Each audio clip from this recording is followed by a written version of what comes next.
அஸ்ஸலாமு அலைக்கும். Welcome back to our channel. Again ஒரு நியூ குக்கிங் வீடியோவில் உங்களை மீட் பண்ணுறதுல ரொம்ப ஹாப்பிங்க. இன்றைக்கி சூப்பரான காரசாரமான சங்கரா மீன் குழம்பு ரெசிபி தான் பார்க்க போகிறோம் என்னோட ஸ்டைலில். வாங்க இப்போ நம்ம வீடியோக்குள்ளே போகலாம். மீன் குழம்பு செய்கிறதுக்கு ஃபஸ்ட்டு நம்ம மசாலா ரெடி பண்ணிடலாம்.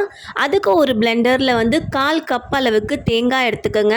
12லேருந்து 15 பல் பூண்டையும் சேர்த்துட்டு நல்லா கொரப்பாக நம்ம ஃபஸ்ட்டு இதை அரைச்சி எடுத்துகிட்டு வந்துடலாம்.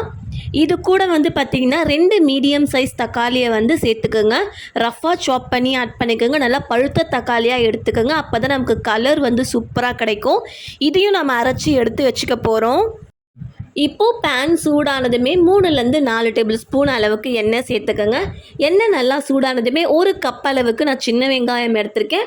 அதையும் நம்ம கட் பண்ணி ஆட் பண்ணிக்கலாம். வெங்காயம் கொஞ்சம் போல் வதங்கி வந்ததுமே கொஞ்சம் போல் கருவேப்பிலையும் சேர்த்துட்டு வெங்காயத்தோட கலர் பார்த்திங்கன்னா ஒரு லைட் கோல்டன் ப்ரௌன் கலரில் வர வரைக்கும் நம்ம வதக்கி எடுத்துக்கலாம். வெங்காயத்தோட கலர் மாறினதுமே தேவையான அளவு உப்பு, 1/4 ஸ்பூன் அளவுக்கு மஞ்சள் தூள், காரத்திற்கு ஏற்ப மிளகாய் தூள், அதே போல் மல்லித்தூளியும் சேர்த்துட்டு 1 ஸ்பூன் அளவுக்கு காஷ்மீரி மிளகாய் தூளியும் சேர்த்துருங்க. சேர்த்துட்டு கொஞ்சம் போல் தண்ணியை விட்டுட்டு அந்த மசாலாவோட அந்த பச்சை வாசம் எல்லாமே நமக்கு போகணும். மசாலாவோட அந்த பச்சை வாசம் போனதுமே நம்ம ரெடி பண்ணி வச்சுருக்கிற அந்த புளி கரைச்சல் இருக்கு இல்லையா, அதை நம்ம தண்ணியோட கொஞ்சம் போல் ஒரு 1/2 கப் அளவுக்கு தண்ணியை சேர்த்துனா அந்த புளி கரைச்சலையுமே நம்ம ஊற்றிக்கலாம். இப்போது இந்த புளி கரைச்சல் பார்த்திங்கன்னா நமக்கு நல்லா கொதிக்கணுங்க. ஒரு 5 நிமிஷம் அளவுக்கு விட்டிங்கன்னா அது நல்லா கொதிக்க ஸ்டார்ட் ஆகிடும்.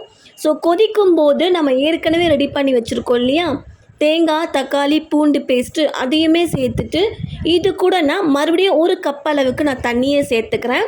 இப்போது ஒரு 5 நிமிஷம் அளவுக்கு இதை நல்லா கொதிக்க விடுங்க. ஹை ஃப்ளேமில் வச்சு இதை நல்லா கொதிக்க விட்டுடலாம்.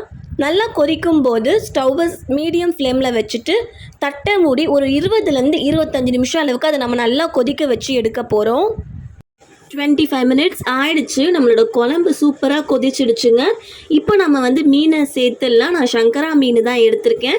ஸோ மீனை சேர்த்துட்டு கையோட 1 கைப்பிடி அளவுக்கு கொத்தமல்லியுமே சேர்த்துட்டு மறுபடியும் நம்ம தட்டை மூடி ஒரு 5 நிமிஷம் அளவுக்கு மீடியம் ஃப்ளேமில் கொதிக்க வச்சு எடுத்தால் போதும்.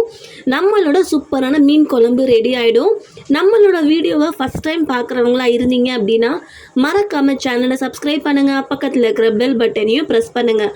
அப்போ தான் நான் போடுற வீடியோஸ் எல்லாமே உங்களுக்கு நோட்டிஃபிகேஷனில் காட்டும். அவ்வளவுதாங்க, நம்மளோட சூப்பரான மீன் குழம்பு ரெடி ஆயிடுச்சு. எண்ணெய் மிதக்க பார்க்கவே அவ்வளோ சூப்பராக இருக்குது. பார்க்க மட்டும் இல்லைங்க, சாப்பிடவும் அவ்வளோ சூப்பராக இருக்கும்.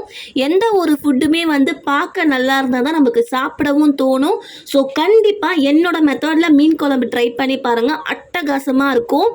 நம்மளோட வீடியோவை உங்களுக்கு பிடிச்சிருந்தா மறக்காமல் லைக் பண்ணுங்கள். உங்கள் ஃபேமிலி அண்ட் ஃப்ரெண்ட்ஸ் கூடயும் ஷேர் பண்ணுங்கள்.